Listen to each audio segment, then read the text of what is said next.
Bloomberg Audio Studios. Podcasts, radio, news.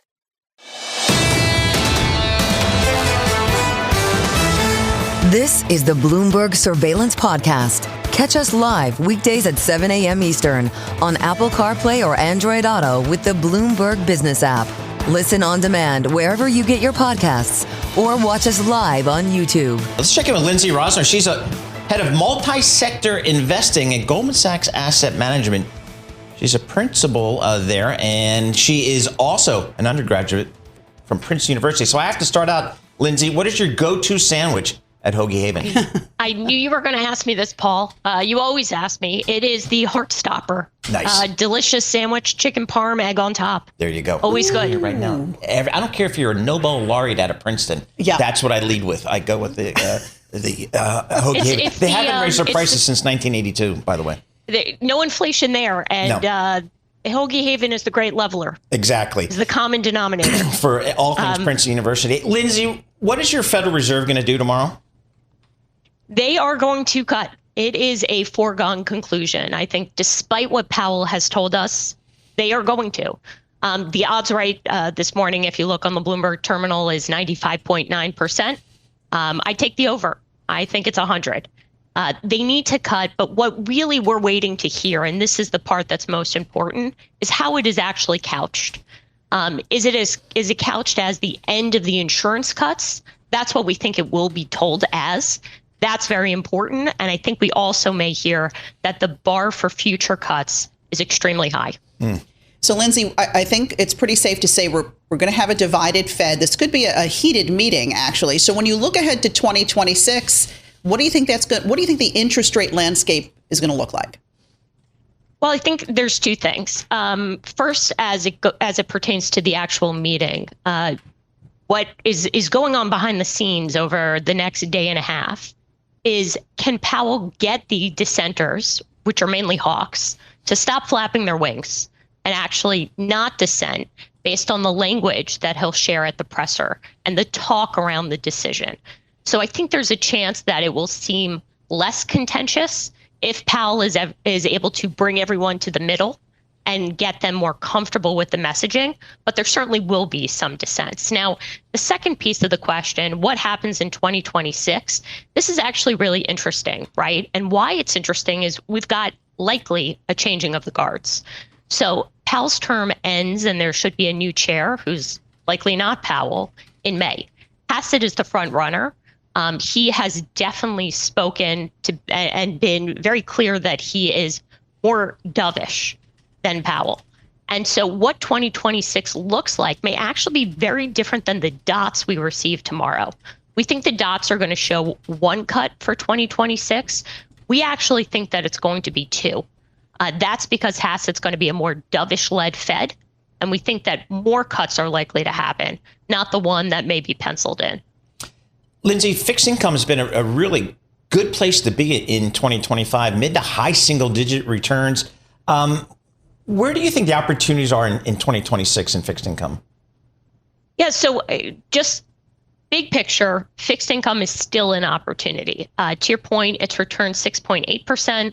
A lot of people compare that to the 16 number in stocks, and I don't actually feel like that's a fair yardstick. Very different vol profile. Fixed income is going to continue to be an interesting space in 2026 for a few reasons. One, you've got an economy that probably is going to grow above trend.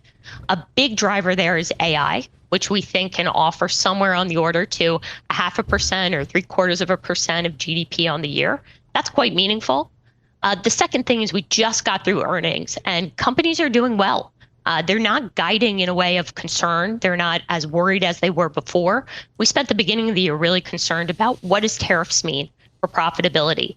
What can companies do when they're not sure what will be happening? They have more certainty. And I think that leads them to be able to guide, to plan, and to grow. So it's positive from a company perspective. All of these things together and a decent enough labor market portend for us a backdrop that we think is good for fixed income. Where in particular is it interesting? We like still parts of structured product. We think that you want to be able to find the specific collateral that you want to invest in, and structured product gives you a way to slice and dice what's out there. In terms of just broad strokes, do we think a lot is being offered in investment grade or high yield? The numbers of spreads are pretty tight, but if you actually look at the yields, the all-in on investment grade and high yield are somewhere on the order of the 70th percentile if you look back in a 10-year period. So we think yield is what you eat. Yield is destiny. You've got a lot of opportunity in fixed income from a yield perspective, and you've got a really positive backdrop that tells you that this can be a good year. Now, there are always risks, but it feels to us that we're set up pretty well. Yield is destiny. Apparently, that's our quote of the day. Lindsay, thank you so much. Thank you. You mentioned jobs a moment ago. How concerned are you, though? I mean, companies seem to be weathering the tariff storm, if you will, but they're not exactly expanding payrolls at an impressive rate. You think it's going to just sort of be that way next year? I mean, because it could take a leg lower, and that can really change things like GDP. So I think there are two things. One, we are in a low hire, low fire, as you mentioned. I think that'll continue. I think the second thing is we all need to start building some comfortability around a jobless recovery. And what I mean by that is we've got this growth that's being driven by AI. That is something that is an investment in technology. If you remember back to, for me, Princeton, but other places, to econ classes, you think about capital, right? And it can be labor or it can be technology. And this is an example of technology-driven capital investment that we think leads to GDP. And so while we always would like to be in a world where the labor market is in constant expansion mode and more people get brought into the labor force, we see wages increase, that's not always the type of environment we're in. And we think that we're actually in one that's a technology-driven growth environment. And that may be one where the labor market kind of stays put with the job payrolls and the numbers that we see that remain flat. So, Lindsay, the language we're going to get from Fed Chairman Jay Powell tomorrow, as you mentioned, that's going to be kind of important here because we haven't had a lot of economic data. So we're looking for some guidance here. Is there anything in particular you're going to be focusing on?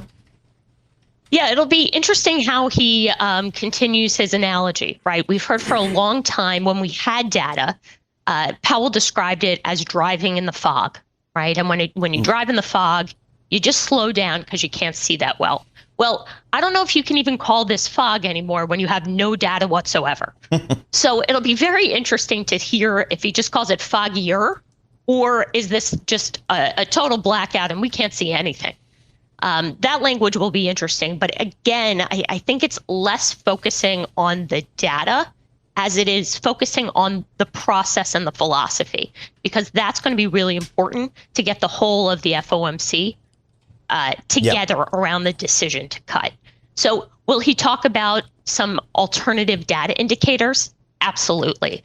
As was mentioned before I got on, we'll have JOLTS today. We'll have ECI. That'll be informative. It'll also be stale. This is what he's got to work with. This is what we have to work with.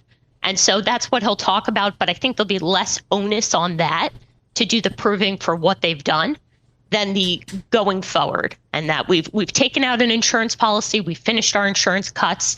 He feels very comfortable in the work that he and the FOMC have done. I think that's what he's going to talk about. All right, Lindsay, thank you so much for joining us. Really appreciate it. Lindsay Rosner, she's head of multi-sector investing at Goldman Sachs Asset Management. Big fan of Hoagie Haven. And again, my favorite pizza in the world, Conti's in Princeton. Stay with us. More from Bloomberg Surveillance coming up after this.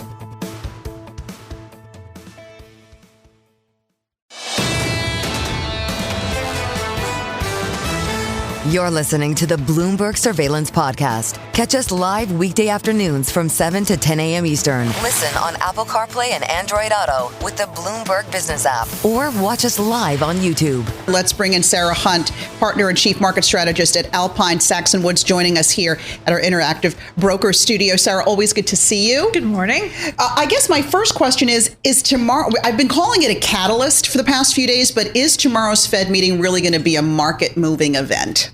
I think it depends a lot on the commentary. I mean, we've certainly seen the odds of a rate cut go from 100% or more than 100% to 20% back to almost 100%. I think that it's almost that's likely to happen tomorrow. It's really going to be about the commentary about what happens after that, about what they're seeing now.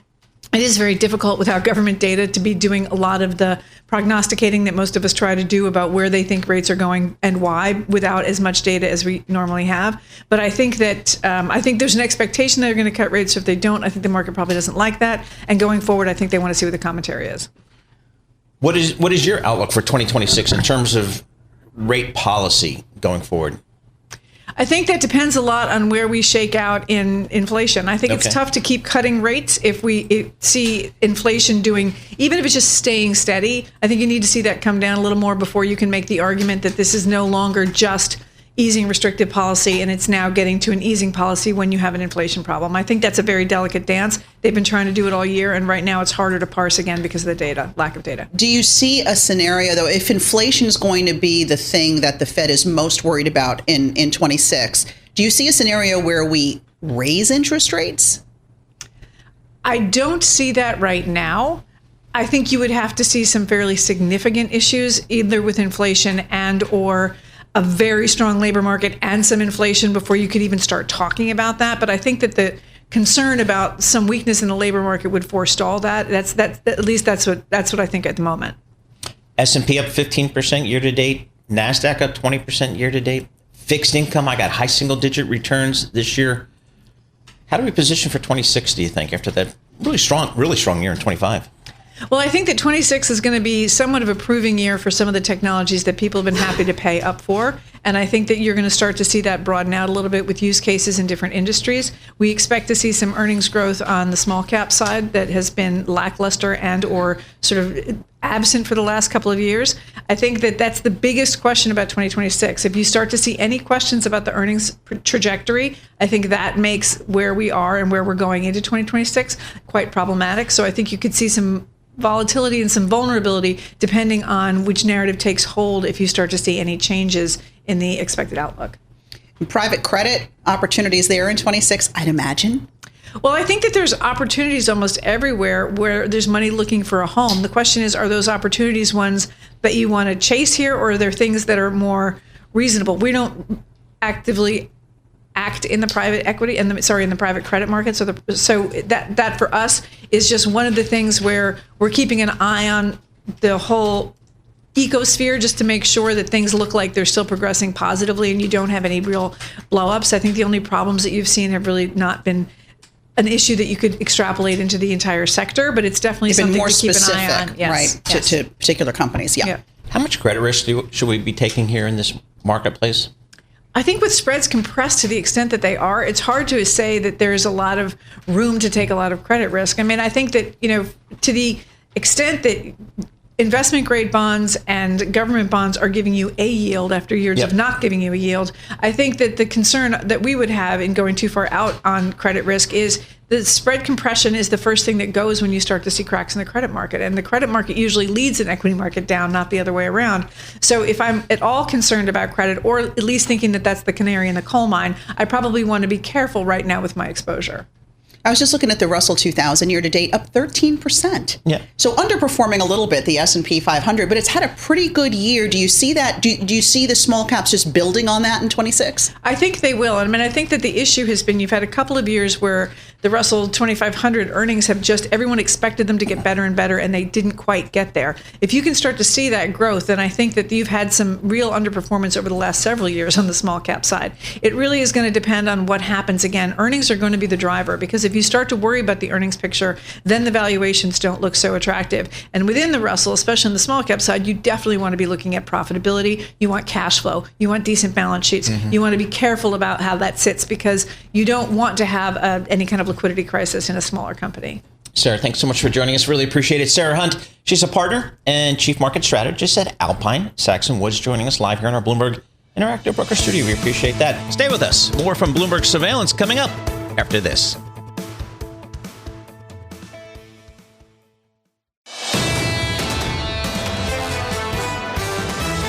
You're listening to the Bloomberg Surveillance Podcast. Catch us live weekday afternoons from 7 to 10 a.m. Eastern. Listen on Apple CarPlay and Android Auto with the Bloomberg Business app. Or watch us live on YouTube. Take a listen to what JP Morgan CEO Jamie Dimon had to say recently. He said that bureaucracy is having a significant impact on Europe's growth prospects. In an interview over the weekend with Bloomberg's Caroline Hyde, Dimon also said that a fracturing of the European continent could become a major problem for the U.S. Europe has a problem. I think they accomplished an unbelievable thing, but it got bogged down. It takes 27 nations, to make a decision. They have some wonderful things, but they've gone from 90% of the GDP of America to 65. That's not because America did anything bad to them. It's their own bureaucracy, their own cost. I think the leadership, Merz, Macron, Maloney, Starmer, I think they know. I just think politics is really, really hard. And that was JP Morgan's CEO, Jamie Dimon, speaking with Bloomberg's Caroline Hyde on Saturday. For more now, we are joined by Bloomberg opinion columnist Lionel Laurent, joining us in Paris, waking up there early to join us. We appreciate it. And in your column, Lionel, you say that Jamie Dimon's totally right about Europe. Why? I think he is. I think, let's just separate his criticism from what we've heard from the Trump administration, right? I mean, he's not trying to demoralize Europe from within. He is trying to remind Europe of the very warnings that Mario Draghi, former head of the ECB, gave over a year ago, which is that Europe has a productivity gap with the US, has an innovation gap, it's got an investment gap. It has a lot of work to do to get over this slow growth issue that's weighing on Europe. So the reforms are there, the prescriptions are there in a big, thick, book-sized document left by Draghi, and it's been left to gather dust. And so I think Dimon in this case is doing a useful job of reminding leaders of what they have to do, which is grab this problem, be a bit courageous. If necessary, as he said, don't do it as 27. It's very unwieldy. Do it as a smaller group. Do it as 9. Do it as 5. But do something. The geopolitical situation is far too urgent to do nothing. So I think that he is right, and I would just use that as constructive criticism and not destructive, which is what I think when Trump and Musk and Vance attack Europe. That's what they are. I had my world clock wrong, too, by the way. You didn't get up early for us. It's afternoon time in Paris. Oh, we're holding from the cafes. He just got back from the cafe. Let's be honest here, folks.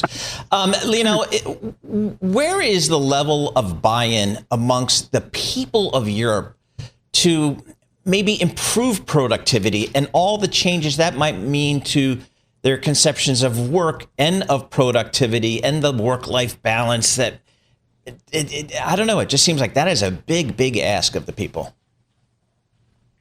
It doesn't have to be, because I think it's the way that you view the competitiveness issue. It is true that in the past, the European model of basically combining that quality of life that you described, and by the way, let's not underestimate that. Right? I mean, life expectancy in the US is going backwards. So that's something that shouldn't be just completely dismissed.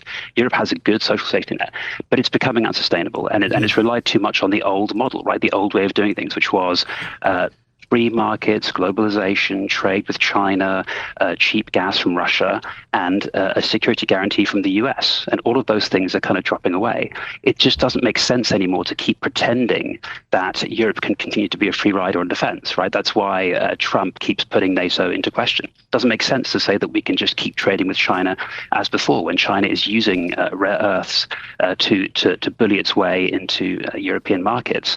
And it obviously doesn't make sense to rely on Russian energy. So the point is that the whole model has changed. I mean, denying it or saying that it's very hard isn't going to make it go away. So I agree that it's obviously not a vote winner, but that's part of the job of politics to explain hard truths to voters.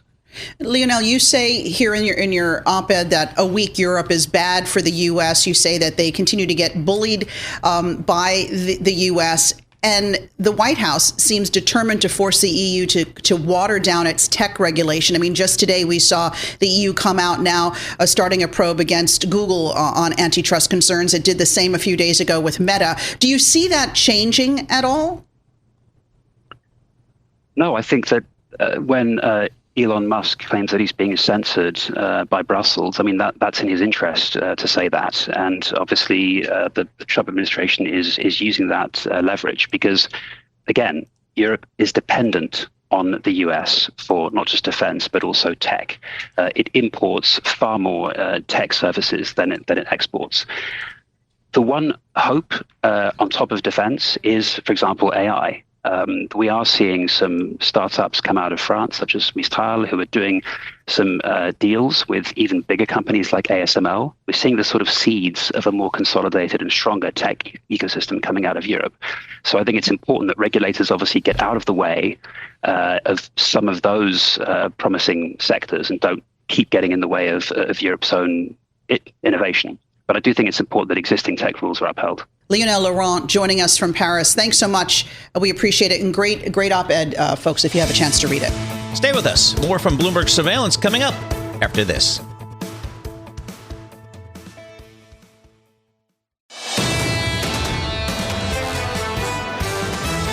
You're listening to the Bloomberg Surveillance Podcast. Catch us live weekday afternoons from 7 to 10 a.m. Eastern. Listen on Apple CarPlay and Android Auto with the Bloomberg Business app. Or watch us live on YouTube. All right, we got Alexis Christopher sitting in for Tom Keene. I'm Paul Sweeney. It's that time of day. We're doing it, folks. Newspapers with Lisa Mateo. All right. So I want to start with Disney bringing back the late night star for at least one more year. We're talking about Jimmy Kimmel. He's going to continue to host ABC Late Night Talk Show until at least May of 2027. So if you remember, he was suspended back in September, right? He had those remarks about Charlie Kirk. Well, sources are saying they kind of kept it. They've known about it, but they've kept it on the down low because they wanted to give respect to Stephen Colbert, who is actually being let go by CBS. So his show is ending in May of 2026. But he's been hosting, the late night talk show since 2003. He has, Disney uses him for other things, like he's emceed the Oscars, if you remember that.